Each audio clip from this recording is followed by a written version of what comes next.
I'm ranking every sword user in anime, from sword fighters who get hard carried by their own magic, to some of the most skillful samurai that we have ever seen, all the way to the absolute peak of sword masters who are so powerful that they might as well be gods. And to really kick this list off, let's reveal our first god tier swordsman, who is 𝙻𝚎𝚐𝚐 here from the Fate series. And wow, let me tell you, 𝙻𝚎𝚐 is the literal definition of god tier because her unmatched sword skills allow her to defeat even the strongest sword fighters with ease. But if we're being truly honest here, her true powers come also from combining her terrifying swordsplay and her legendary magic to wipe out opponents with truly nuclear scale attacks. So yeah, what a way to start the ranking, but 𝙻𝚎𝚐 is far from the only god tier sword user because there are a total of 10 of these monstrous powerhouses who could wipe out basically every other sword user on this list. But that's not to say though that this next group of characters wouldn't put up a fight though, because our next tier is the superhuman sword user tier, who you might argue could even hold their own in a fight against some of the god tier characters. And maybe the perfect example of this tier is Claire from Claymore, who combines her insanely fast windcutter sword technique with her also astonishingly powerful Yoki transformations to slice even the strongest enemies to pieces. However, while these top two tiers are just stupidly overpowered, this next tier is my personal favorite. And that's because the so-called pure samurai tier is full of the most incredible natural sword users in all of anime. No magic,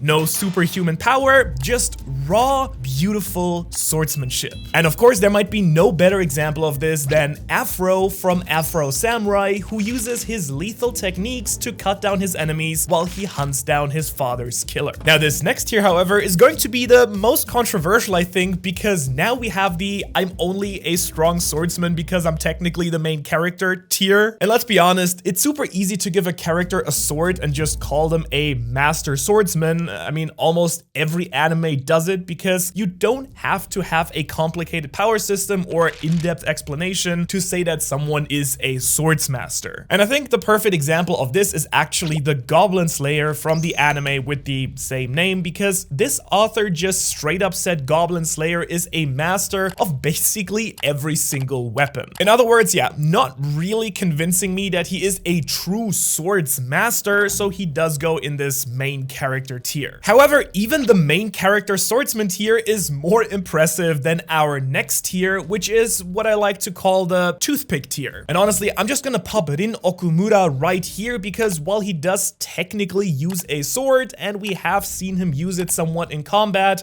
the vast majority of his power actually comes from his magical blue flames, which leaves his actual sword skills far behind any of the other characters on this list. And now by this point, you might have realized that this tier list is not ranked by just how strong a character is or just their pure sword skills. Instead, we really have to consider all of a character's unique skills and abilities in terms of how it affects their sword fighting as well, which is why if you're just popping off magic spells and barely ever use your sword like Overlord here, you're going straight into that Toothpick tier. On the other hand, if your magic directly enhances your sword wielding abilities like Full Metal Alchemist King Bradley, you then rise up the list. And let me just tell you, I've always just loved Bradley's powers. I mean, he can use 5 blades, and his ultimate eye even lets him see a little bit into the future as well as his opponent's strength and weaknesses, which is just perfect for the superhuman tier. Also, I will just add here that I'm not exactly sorting each tier from top to bottom by power, in case you're wondering, but even Bradley would likely get destroyed by Yuta Okotsu from Jujutsu Kaisen, who is our first character to land in a special tier outside of the main 5 ones. We're gonna call this one the Swords Are My Side Hustle tier, which is perfect for characters like Yuta, who are, yes, highly skilled with their blades, but mainly still rely on their other magical techniques when they're actually fighting. Now for this next ranking though, I just have to tell you about one of these most criminally underrated and unknown sword fighting anime, which is Sword of the Stranger. And wow,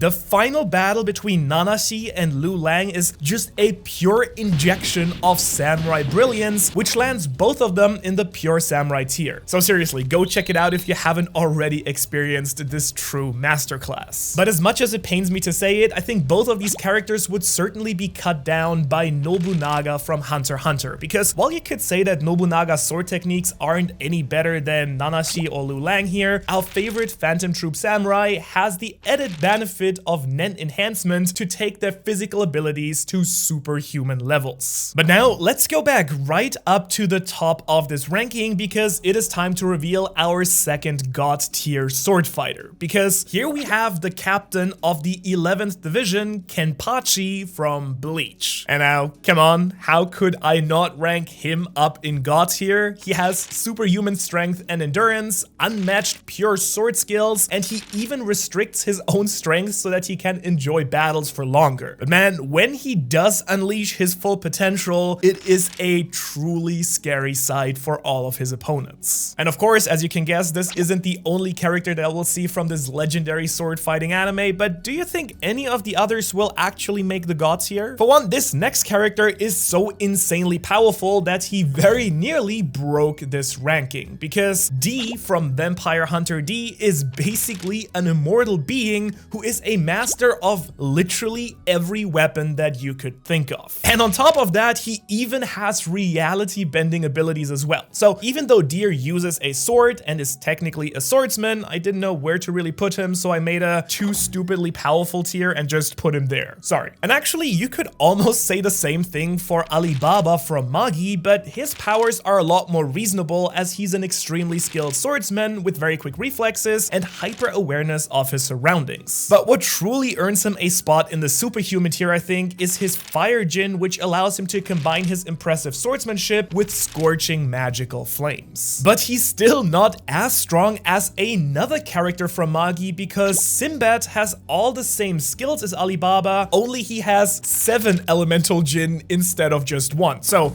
bam, let's pop Sinbad right there. Enough now with the magic though, let's talk about one of the most famous swordsmen in all of anime. And of course, I'm talking about Himura Kenshin from the Rurouni Kenshin anime. Now, this man is just the perfect definition of a pure samurai. He even fights with the dull edge of his blade because of his commitment to never kill again, plus he has incredible determination to protect his friends. Now, you might be wondering though, if we rank Kenshin in pure samurai, well, what about his master Hiko Seijiro? And well, considering Seijiro's supreme strength and mastery of every legendary Hiten Mitsurugi technique, I don't think anyone would debate that he far surpasses his student and ascends straight into the superhuman tier. Whew, this is starting to get intense, and I can already feel the hot flames from the comment section below. But this next ranking might make even more of you furious, because I'm ranking Zabuza from Naruto in the Toothpick tier. That's right, I said it. Toothpick for Zabuza. And while he's undoubtedly many people's favorite villain from the early parts of Naruto, his actual sword skills just don't really stack up with the rest of many of the characters on this list. This next one though might be even more controversial, because it's time to introduce another one of our special tiers, the Too Cool for Swords tier. And we're kicking this one off with Denji from Chainsaw Man. And yeah, I know, he's not technically a swordsman, but he does use blades and he is super cool, so I just had to find a special spot for people like him on this list as well. But right next to Denji's tier is the most fun tier in this ranking, with the help, my sword is alive tier. And there's no more perfect character to start off this tier than Yato from honestly one of my personal favorite anime of all time, Noragami. And in case you don't know, Yato's blades are literally the living souls of that humans that he has bonded and become friends with. So a perfect fit for this special tier. And so what's a lot more debatable though is Asuna's ranking in this tier list, because the swordswoman from Sword Art Online conveniently always seems to forget how to fight when the plot needs her to be a damsel in distress. And so honestly, there's no perfect place for her other than the main character tier. Now it's time for your favorite swords anime's favorite swordsman, Gyomon from Lupin the Third. And this Chad from OG Anime fights with his reality-bending Zantetsuken sword, which can cut anything, including buildings,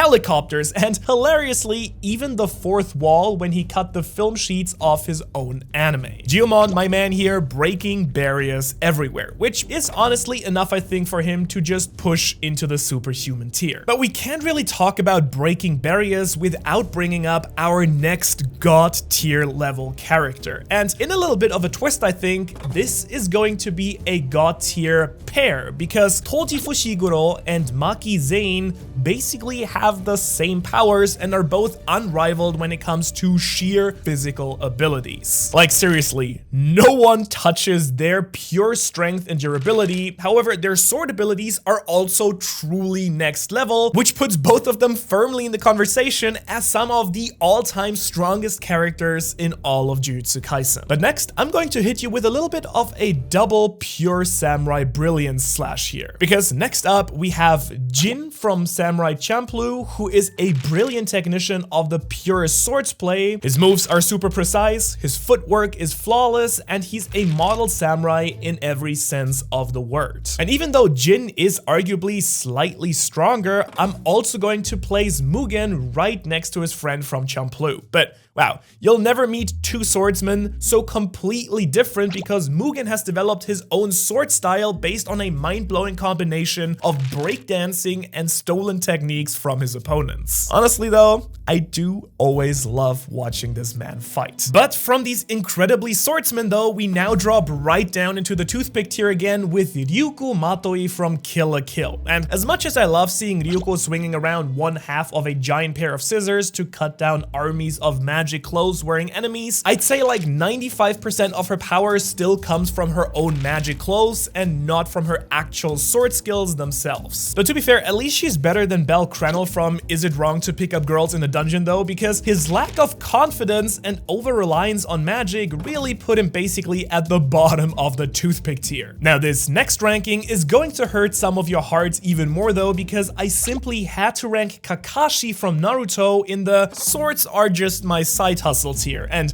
I do know that some of you would love to see him up in a different tier, but seriously, this dude has way too many powers if we're being real, and we rarely ever see him fighting with an actual sword. Which then, as a result, it might make you extra mad then when I next rank Sasuke all the way up in the superhuman tier. Because yeah, I do get that Sasuke also has all of these chakra techniques, 6-path powers, Susanoo, and the Rinnegan, but the show does put a much greater emphasis on Sasuke's swordsmanship and even gives him a named blade. So yeah, sorry Kakashi fans, but Sasuke is without a doubt the better swordsman at least. And actually joining Sasuke in the superhuman tier is a legendary duo from Final Fantasy. Of course, I'm talking about Cloud and Sephiroth, who just both have these awesome giant blades. But hold on now, I know you're saying Final Fantasy is a video game, but come on, I mean, how can I make a sword ranking video and not include the two of them? Plus, there is technically a Final Fantasy anime, so I just don't want to hear any complaints here. Which now brings us to maybe the most famous swordsman in all of anime, the absolute god tier black swordsman himself, Kirito from Essay. Oh wait, hold on, that's not right. Kirito goes down here. Yes, because now it's time for the real black swordsman, who is of course Guts from Berserk. And come on, what more do I really need to say? Because Guts' unbreakable will leads him to cut down armies of demons and even fight a literal god to satisfy his thirst for vengeance. But from a god slayer, this next swordsman is basically a god themselves. And that's because Reinhardt from ReZero combines his insane natural sword talent with his over 100 magical protections. And this makes him so absurdly powerful that even the author of the story essentially said that there is no way to actually kill him. Which means I nearly put him in the stupidly overpowered tier, but since he is seriously talented with his sword, I just couldn't bring myself to drop him out of the god tier. However, the same can't quite be said for Gilgamesh from Fate though, because he is a similar godlike character and he uses so many original noble phantasms that he is basically unbeatable. However, only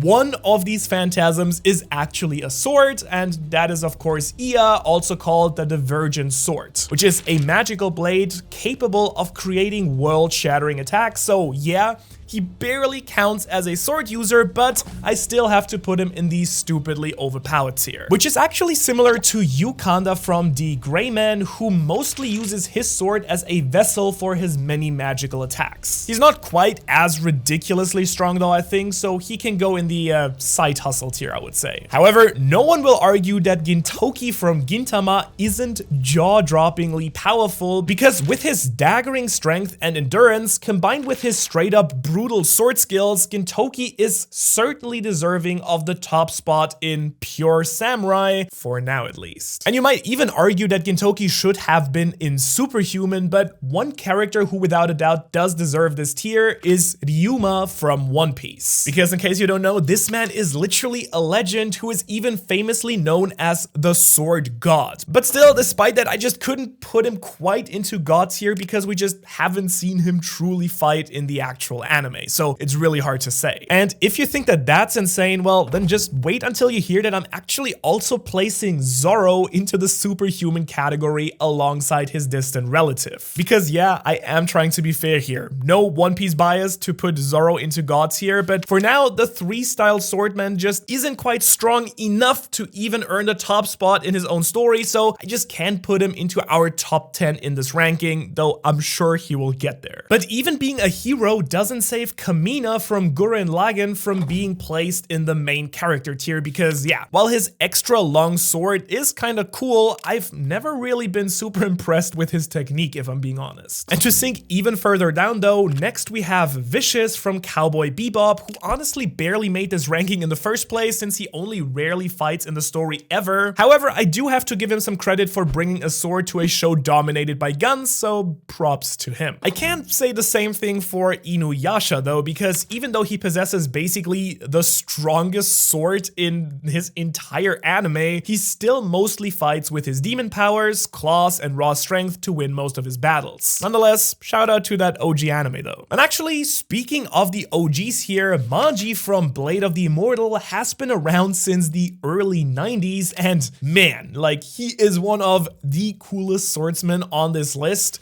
He's basically immortal, but even before he became immortal, he has won countless death matches as well. Plus, he has a breathtaking collection of beautiful blades, which means he simply must go near the top of the pure samurai tier. But there's still one character that will top even him in this tier though, but for now, let's reveal our 6th god tier sword fighter with Yami from Black Clover. Because without any doubt, he is an incredibly powerful swordsman, but more importantly, he's the perfect example of combining supreme swordsman skill with his mind-blowing magic powers to create attacks that can completely obliterate the environment and reality itself. But if you want a true samurai sensei, look no further than Haruko from That Time I Got Reincarnated as a Slime. Because even though this man was originally an ogre, he perfected his swordplay to a ridiculous degree, which is even more enhanced by his extra magical senses. And right next to him is the character who's said to be on his same level, Hinata Sakeguchi. And I guess you wouldn't really know it by looking at her, but she has essentially 2,000 years worth of battle experience, which makes her inevitably a true swords master. But I do feel at this point that the characters in the special tiers are getting a little bit lonely, so let's jump back into the My Sword is Alive tier with Big Mom from One Piece. Now, admittedly, she mostly really relies on her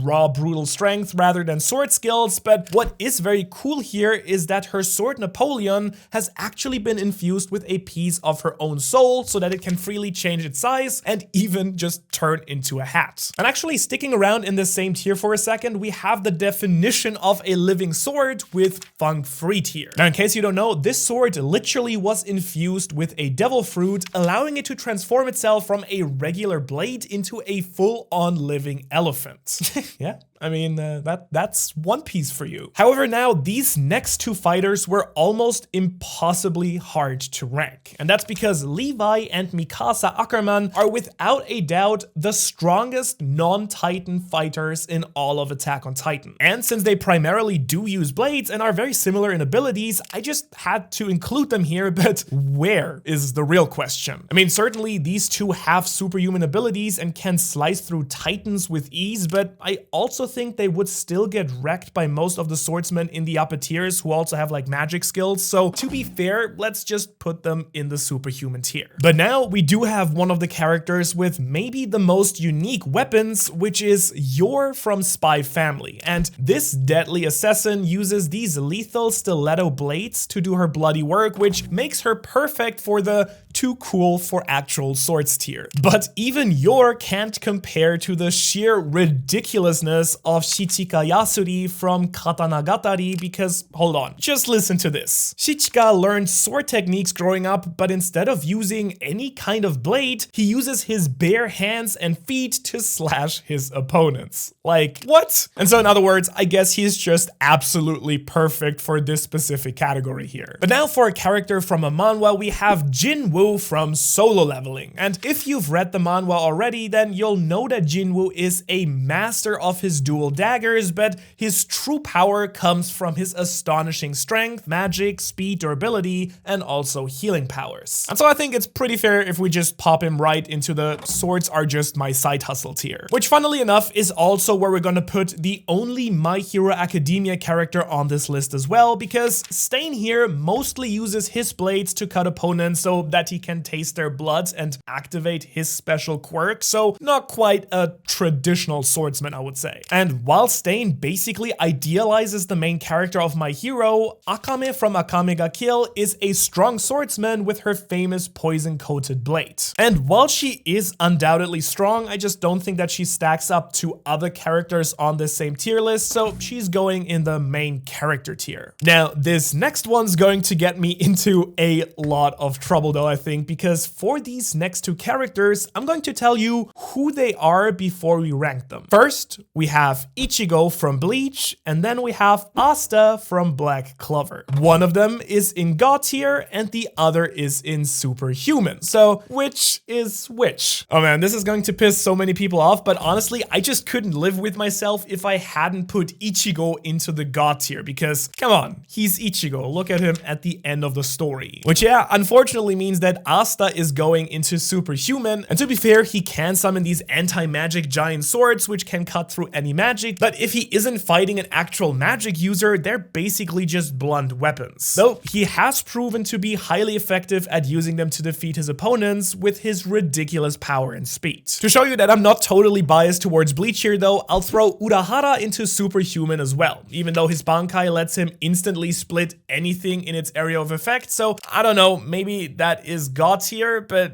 no, I think we can leave him right here. Which also means that we only have 3 God tier characters left, which I really can't wait to show you, but before that though, we have another beloved character with Thorfinn from Vinland Saga. And even though he isn't a samurai per se, he's a Viking, I think his sword skills deserve more than a spot in the main character tier, so we will still put him in the pure samurai tier. I really can't say the same for Shana from Shakunya no Shana though, because even though she is a skilled swordsman, her lack of battle experience means she often has to rely on her flame spells, so she's just gonna go into the main character tier. Right next to Stella Vermilion from Chivalry of a Failed Knight, because come on, even with her impressive magic, royal heritage, and years of training, she still lost to our next character in the very first duel of the series. And of course, I'm talking about Ikki Kurogane, and this man definitely deserves pure samurai tier because Ikki taught himself swordsmanship over the years by watching masters and challenging dojos to eventually become one of the strongest fighters in the entire world. However, even Ikki isn't quite strong enough for the top of this legendary tier here though, and for me personally, that one belongs to Miyamoto from the Vagabond manga. Like, seriously, this man is a wild beast of a fighter with this ridiculous physical strength,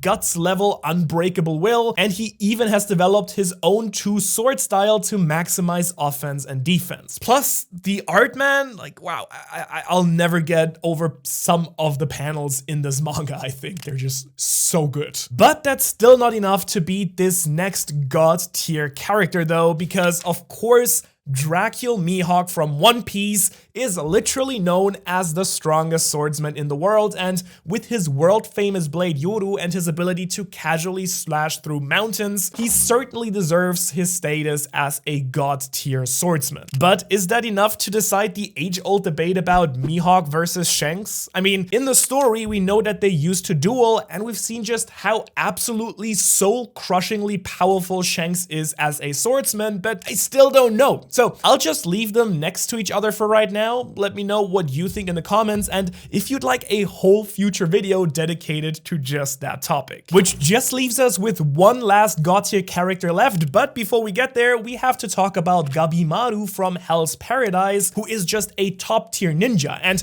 honestly, he is exceptionally talented with a sword and kunai, but without a doubt, he prefers hand-to-hand combat and using his ridiculous firepower. So side hustle tier for Gabimaru, I think. Which leaves Meliodas from the Seven Deadly Sins as the last side hustler here, because let's be honest, of course he has his sacred treasure sword Lost Vein, which allows him to clone himself, and Meliodas is unimaginably strong, but I just think it's a lot less about his sword skills here and a lot more about his truly powerful demonic powers. Which does, however, bring us to Melodius's friend Escanor, who is too cool for swords because he uses this giant one-handed axe. And so while he probably shouldn't even be on here, he's also way too cool to leave off of this ranking. But how could I of course ever make an anime tier list without including the chattest anime of it all, JoJo's, which means that it's time to put Polnareff into the My Sword is Alive tier, because his stand Silver Chariot uses a rapier with devastating power and skill. But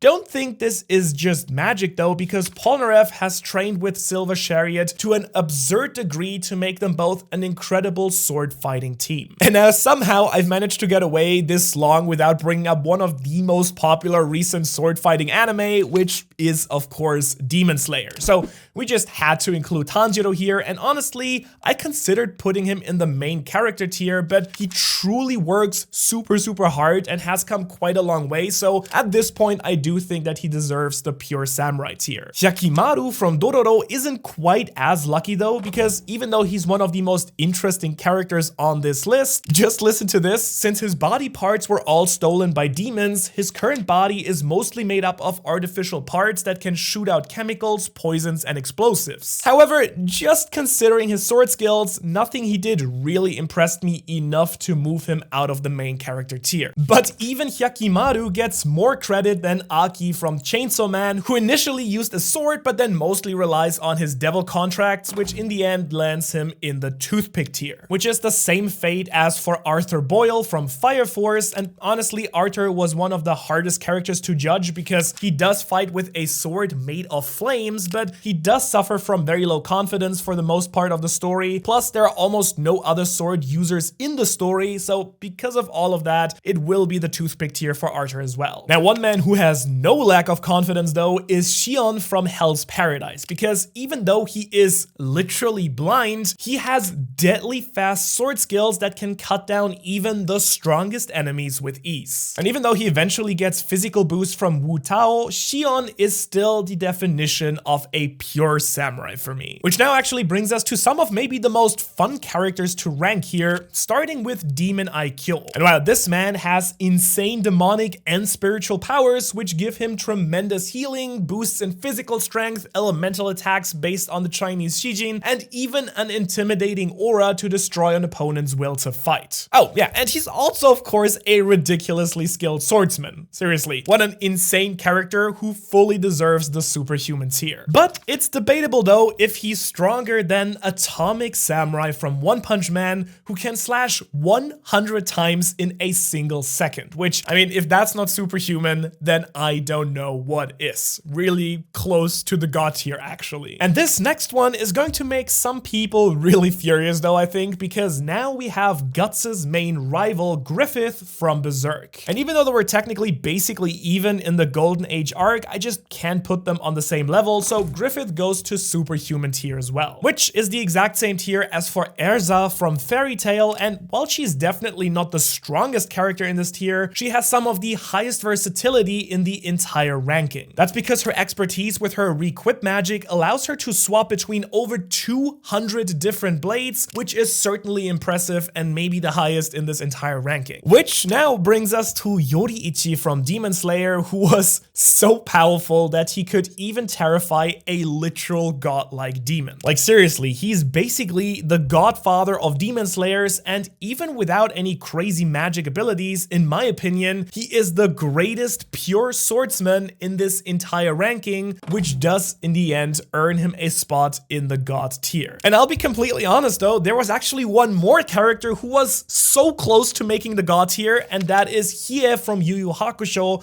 who is undoubtedly a god tier fighter, but since he uses so many magic based attacks alongside his swordsmanship, I just couldn't quite put him in the god tier of this ranking. In fact, one of these magic abilities is a fiery blast so powerful it can literally turn people into dust. And even though he didn't make the god tier here, if you want to see how high these fire powers pushed here on my ranking of every fire user in anime, you can check out that video right here. Thanks for watching all the way here, and I will see you in the next one.